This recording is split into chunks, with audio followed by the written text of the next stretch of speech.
សួស្តីបងប្អូនទាំងអស់គ្នាថ្ងៃនេះថ្ងៃទី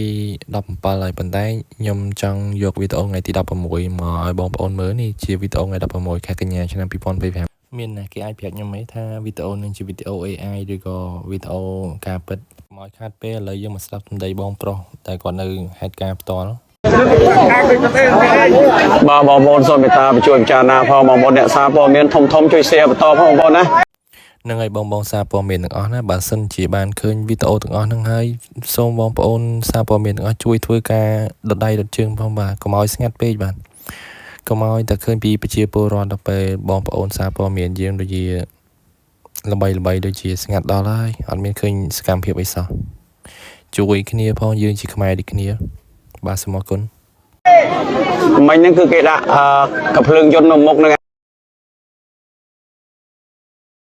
ចាប់ផ្ដើមដកកំភ្លើងនេះមានកំភ្លើងទៅក្រោយវិញឡាយថយមកទៅ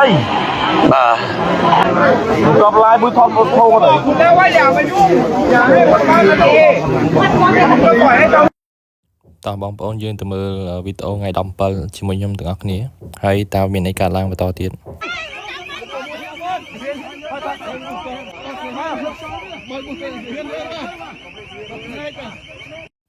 មិនដែរបងប្អូនដែលនៅតែគ្រប់គ្រងតំណែងសៀមចៅសៀមនេះ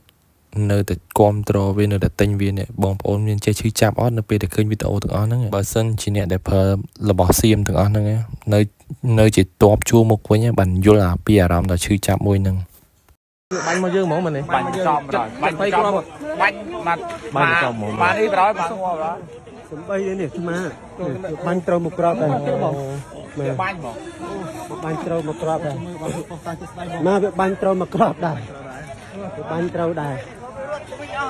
អត់ធ្វើវារត់វិញអស់រត់ទៅហើយនេះវាបាញ់ទឹកណាមើលវីដេអូហ្នឹងហើយបងប្អូនពិតជាសាហាវមែនតើបើសិនជាយើងច្បាំងគ្នាតែម្ដងវា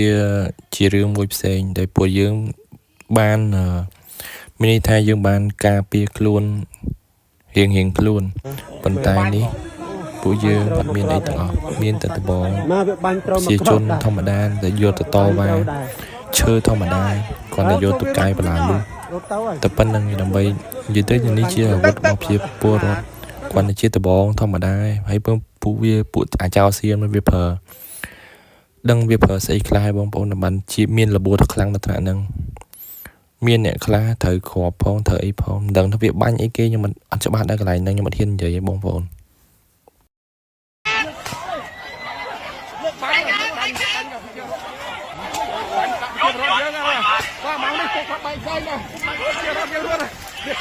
វីដេអូខ្ញុំមានតែប៉ុណ្្នឹងឯងបងប្អូនសូមជម្រាបលាហើយបើសិនជាមានអីថ្មីខ្ញុំនឹងអាប់ដេតបន្តទៀតអរគុណបងប្អូនទាំងអស់គ្នា